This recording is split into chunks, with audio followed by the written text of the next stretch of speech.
राम राम, मेरा प्रणाम स्वीकार कीजिए। आज बहुत महत्वपूर्ण दिन है क्योंकि आज मैं आपको बहुत महत्वपूर्ण बातें बताने जा रहा हूं। कॉपी पेन लेकर बैठिए, क्योंकि मैं आज आपको जो बताने वाला हूं उससे आपका ज्ञान तो बढ़ेगा ही साथ आप स्वस्थ भी रहेंगे। जहां एक और आज हम ये जानेंगे नल नील अंगद कौन है, वहीं दूसरी ओर हम आंवले से पूरे परिवार का स्वास्थ्य बेहतर कैसे कर सकते हैं ये भी जानेंगे। पंचवटी का एक वृक्ष है आंवला, और मैं आपको पंचवटी के बारे में बता रहा हूं। आज उसी के एक वृक्ष आंवले के बारे में बताऊंगा, लेकिन इससे पहले आप राम की वानर सेना के प्रमुख पात्रों के बारे में जरूर जानिए। तो अब इस प्रकार से आप रामायण के पात्रों को देखिएगा। ये सब जीते जागते पात्र हैं और कहीं ना कहीं होमोसेपियन रेस, यानी जिस रेस के हम लोग हैं, मनुष्य हैं, इसके कहीं ये बहुत करीब हैं। आप इन्हें जानवर मत समझिए, आप इन्हें भालू मत समझिए, आप इन्हें बंदर मत समझिए। ये विचारवान स्पीशीज के लोग हैं, ये सोचने समझने वाली स्पीशीज के लोग हैं। ये चल फिर सकते हैं, यह हमारी ही तरह बोल भी सकते थे। इनके अंदर अद्भुत गुण हैं।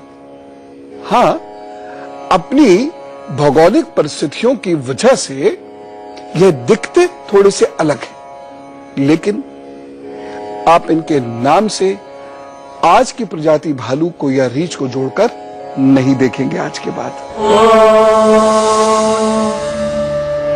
सुग्रीव की सेना में नल और नील नाम के दो वानर थे, जो भवन, सेतु निर्माण एवं अभियंत्रिकी के महान ज्ञाता थे। इन्हें सुग्रीव की सेना में प्रमुख स्थान प्राप्त था और इन्हें शिल्प कला का भी ज्ञान था। इन्हें ही ऐसा तकनीक का ज्ञान था जिससे 100 योजन लंबे समुद्र पर पुल का निर्माण हुआ। पौराणिक कथाओं के अनुसार नल और नील बचपन से बहुत ही शरारती थे और वन में रहने वाले ऋषियों को बहुत परेशान करते थे। उनकी वस्तुएं उठाकर नदी में फेंक दिया करते थे। तब ऋषियों ने इन भाइयों को श्राप दे दिया कि ये भाई कुछ भी पानी में फेंकेंगे तो वो डूबेगा नहीं।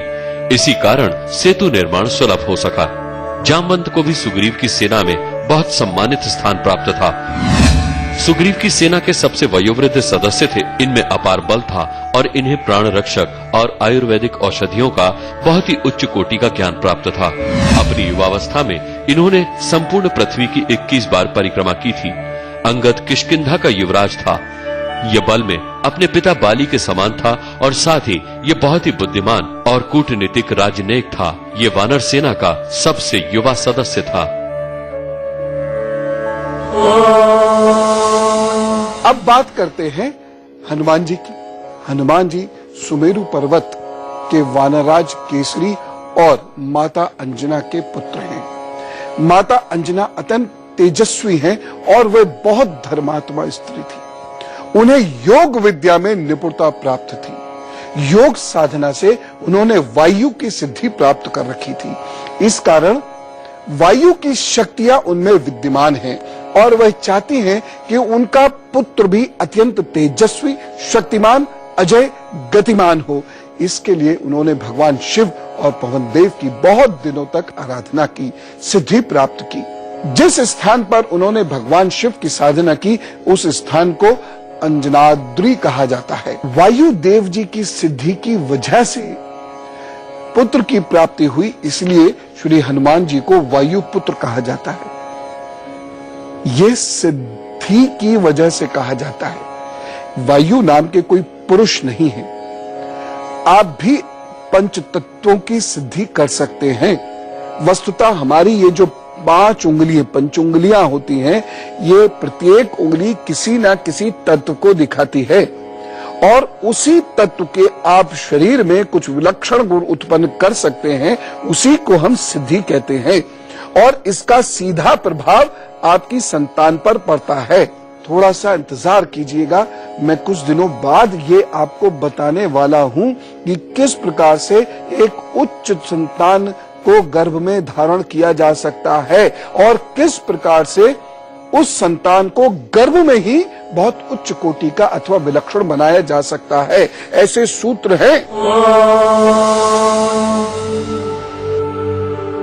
जन्म से ही आंजेय एक अद्भुत बालक थे। ये अतुलनीय बल के स्वामी थे और इनकी गति को रोक पाना किसी के वश में नहीं था। बाल्यकाल में एक दिन सुबह ये सोकर उठे तो इन्हें अंजनी माता कहीं दिखाई न दी और इन्हें बहुत भूख लगी थी। तभी इन्होंने उगते हुए सूर्य को देखा। उसकी लालिमा को देखकर अंजनी सुत सूर्य को फल समझ बैठे और उसे खाने के लिए इन्होंने लंबी छलांग लगा दी। पर सूर्य तक पहुंचने से पहले ही वायुमंडल के अन्य ग्रहों से टकराकर ये दूसरी शिला पर गिर गए, जिससे इनकी ठुड्डी में चोट आ गई और वो थोड़ी टेढ़ी हो गई और ये अचेत हो गए। वायु की इन पर विशेष कृपा होने के कारण इनकी अचेतावस्था से देवता डर गए और अंततः ऋषियों, अग्नि, ब्रह्मा, सूर्य, वरुण आदि देवताओं ने तत्काल इनका उपचार किया और ये स्वस्थ हुए। परंतु हनु पर चोट लगने के कारण इन्हें हनुमान नाम दिया गया। बाल्यकाल में अत्यंत चंचल थे और ऋषियों को बहुत परेशान करते थे। इस कारण ऋषियों ने मंत्रों के द्वारा इनकी स्मरण शक्ति बाधित कर दी थी, जिसे हनुमान जी अपना बल और पराक्रम भूल गए थे। जब समुद्र लांघने का समय आया तब जामवंत जी ने इनके बल का स्मरण कराया। उठिए हनुमान, उठिए।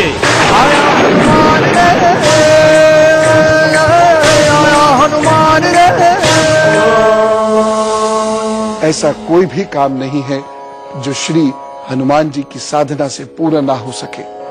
अब यह भी जान लीजिए कि हनुमान जी को अष्ट सिद्धि और नवनिधि का दाता क्यों माना जाता है। माता सीता के आशीर्वाद से ही श्री हनुमान जी को अष्ट सिद्धि और नवनिधि का वरदान मिला था और साथ ही उनको इन सिद्धियों को अपने भक्तों को प्रदान करने की शक्ति भी प्राप्त हुई थी। देखिए, जिन लोगों को सिद्धि में रुचि है वह मेरी बात को बड़ी रुचि से सुनेंगे। एक तो आपने अभ्यास किया और आप परफेक्ट हो गए, इस परफेक्शन को ही सिद्धि कहते हैं, आप सिद्ध हो गए। दूसरी बात, जो व्यक्ति स्वयं सिद्ध है वह आपको सिद्धियां प्रदान कर सकता है। इस प्रक्रिया को कहते हैं शक्तिपात और यह होती है और उसके बाद आप उन सिद्धियों का उपयोग कर सकते हैं।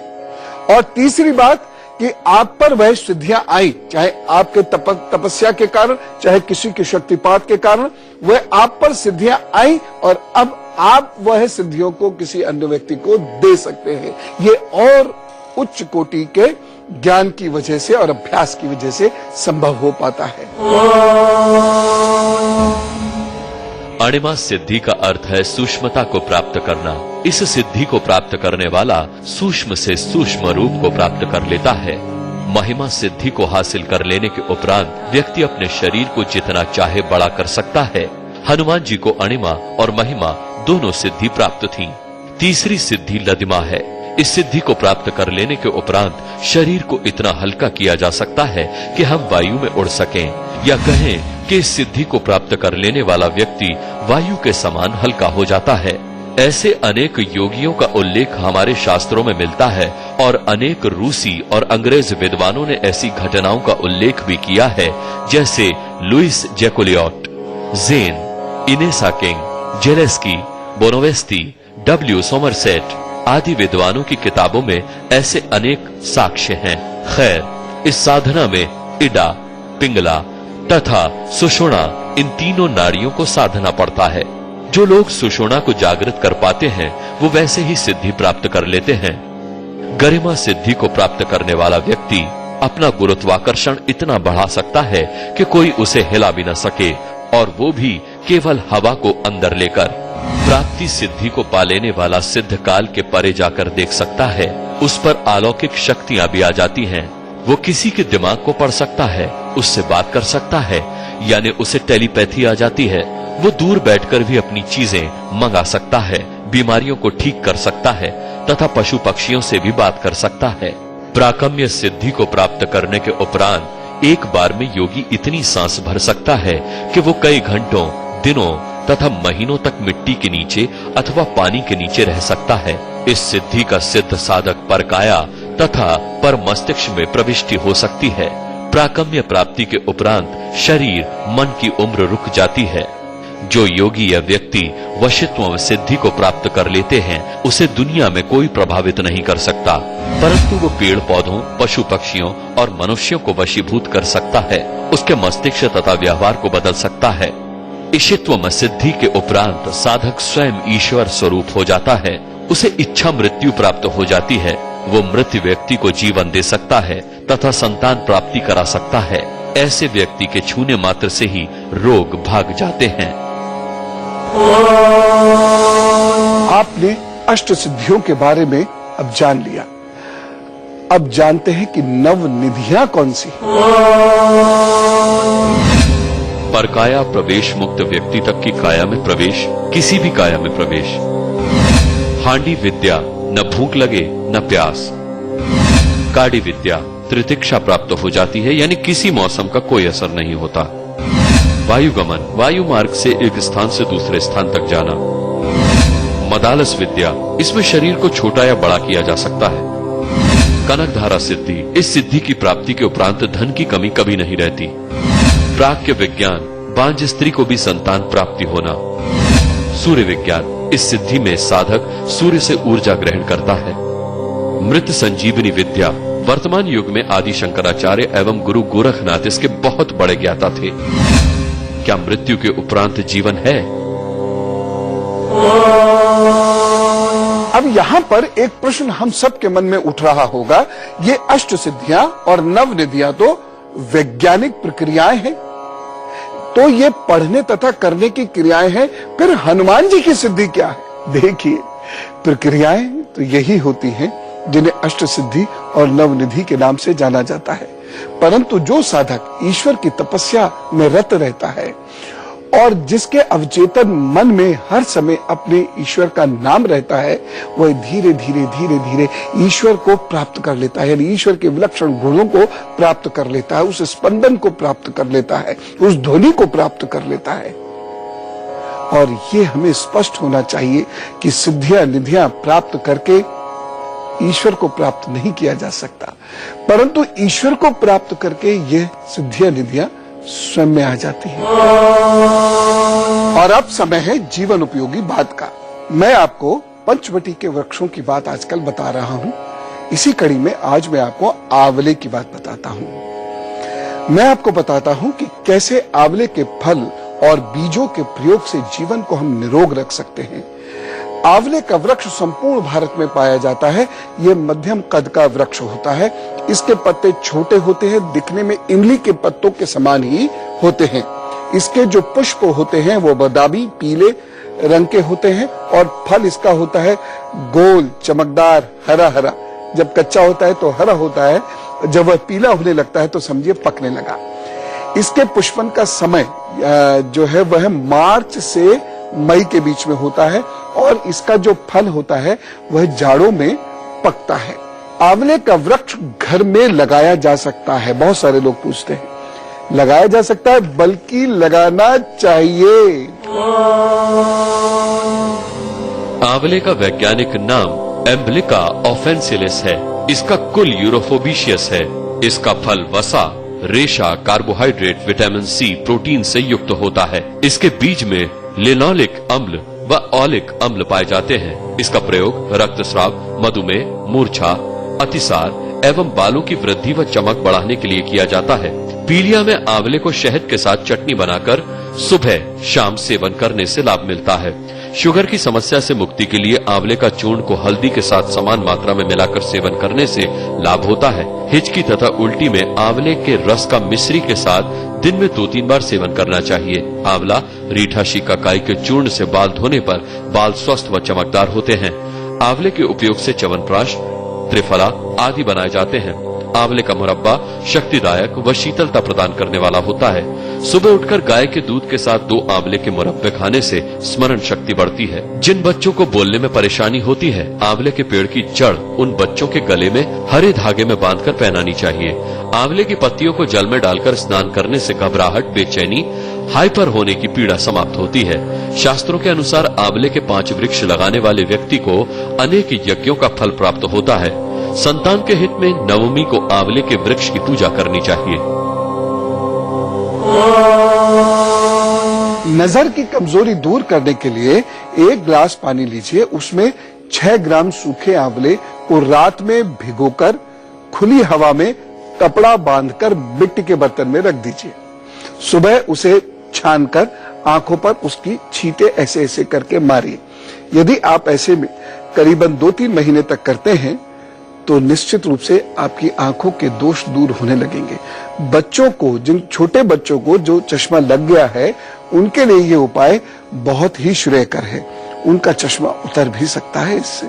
एक और बात, 1 गिलास ताजा पानी लीजिए, 25 ग्राम सूखे आंवले बारीक पिसे हुए और 25 ग्राम गुड़, इन सबको मिलाकर 40 दिन तक दिन में 2 बार सेवन कीजिए। प्रभु की कृपा से गठिया का दर्द समाप्त होने लगेगा। सूखे आंवले कूट कर, पीस कर उसका चूर्ण बना लीजिए और मूली के रस में 40 दिन तक यदि रोगी को आप खिलाते हैं तो उसको पथरी से मुक्ति मिल जाएगी। यह मैं आपको सिद्धांत बता रहा हूं, लेकिन इसका जो प्रयोग आप करेंगे वह चिकित्सीय निर्देशन में ही करेंगे, यह ध्यान रखिएगा। आंवले के रस में थोड़ा सा कपूर, जो खा सकते हैं कपूर, वो वाला कपूर, उसका वो मिलाकर उसका लेप यदि आप मसूड़ों पर लगाते हैं तो आपके दांतों का दर्द ठीक होने लगता है, दांतों के कीड़े मरने लगते हैं। लेकिन मैं पुनः कह रहा हूं, इसका जो प्रयोग आप करेंगे, उपयोग आप करेंगे, वह चिकित्सीय निर्देशन में करिएगा। मैं आपको सिर्फ सिद्धांत बता रहा हूं कि यह कितना उपयोगी है, क्यों इसको पंचवटी में रखा गया है। रात को सोते समय आंवले का चूर्ण 1 गिलास गाय के दूध के साथ सेवन करने से कब्ज दूर होता है। सूखे आंवले को पीसकर छलनी में छानकर आटे की भांति गूंथकर रोज रात को सोते समय मुंह पर उसका लेप लगाकर सुबह उसे धो दीजिए, आपका चेहरा दमकने लगेगा। यदि आपको बुखार आता है और जल्दी जल्दी बुखार आता है तो आंवले के रस में घी का छौंक लगाकर सेवन कीजिएगा। ऐसी जगह पर जहां फर्ज कीजिए आपको डॉक्टर नहीं मिल रहा, बुखार आ रहा है, तो इस प्रकार से घी भी मिल जाएगा, आपको निश्चित रूप से आंवले का चूर्ण भी मिल ही जाएगा। आप उसका सेवन करिए, आपका ज्वर बहुत शीघ्र नष्ट होगा। श्वेत प्रदर में आंवले के चूर्ण में शहद मिलाकर सेवन करने से बहुत लाभ होता है। व्रत दूर करने के लिए सूखे आंवले का चूर्ण और तिल का चूर्ण बराबर मात्रा में मिलाकर घी और शहद के साथ 20 दिन का सेवन करिए, बहुत लाभ होगा। यूरिन रिलेटेड प्रॉब्लम्स में जब पीड़ा के साथ यूरिन आए तो आंवले का रस लेकर पीना शुरू करिए, लगभग 1 बड़ी चम्मच। भगवान की कृपा से बहुत जल्द आप ठीक होंगे। जॉन्डिस जिनको होता है उन्हें आंवले का रस, गन्ने का रस और शहद मिलाकर पीना चाहिए, लिवर को बहुत शक्ति प्राप्त होती है। रक्त प्रदर में आंवले का चूर्ण जल के साथ सेवन करने से बहुत लाभ होता है। समय आया है आपके प्रश्न का। आज मैं श्री आबिद हुसैन जी का एक प्रश्न लेता हूं जो ट्वीट के माध्यम से प्राप्त हुआ है। एक बहुत ही तर्कपूर्ण बात उन्होंने पूछी है। बहुत सारे लोग गॉड का नाम लेते हैं, 60 साल की एज के हिसाब से लाखों बार गॉड का नाम लोग लेते हैं, तो हम सिद्ध क्यों नहीं हो जाते या वह नाम अभिमंत्रित क्यों नहीं हो जाता है, ये इन्होंने पूछा है। एक बेहद ही अच्छा तर्कपूर्ण सोच के हिसाब से पूछा गया प्रश्न है। आबिद जी, सिद्धि प्राप्त करने के लिए या किसी भी वस्तु को या धातु को या मंत्र को अभिमंत्रित करने के लिए या स्वयं में वह शक्तियां प्राप्त करने के लिए एक निश्चित विधि से ही नाम लेना होता है। उदाहरण के रूप से हम राम राम राम राम और राम राम, कैसे हैं आप, राम राम बढ़िया, इस प्रकार से हम राम राम ले रहे हैं। इस राम का उस प्रकार से प्रभाव नहीं पड़ेगा। यह नाम हमें राम से तो जोड़ सकते हैं, लेकिन यह किसी धातु को सिद्ध नहीं कर सकता या हमारे अंदर सिद्धियां उत्पन्न नहीं कर सकता। उसके लिए हमें क्या करना होगा, हमें इस प्रकार से बैठकर, और राम कैसे करना होगा, राम,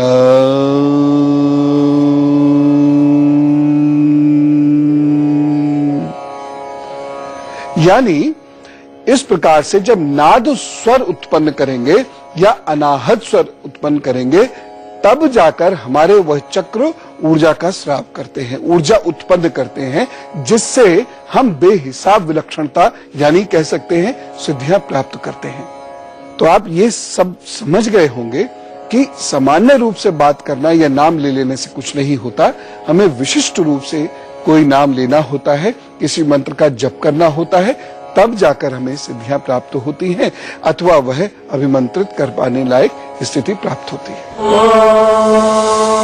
भारत की ये विधाएं हैं साहब, सब कुछ विज्ञान की ठोस धरातल पर खड़ा हुआ है, ये संस्कृति पूर्ण रूपेण विज्ञान है और इतिहास का एक हिस्सा है। गर्व से कहिए, भारत माता की जय।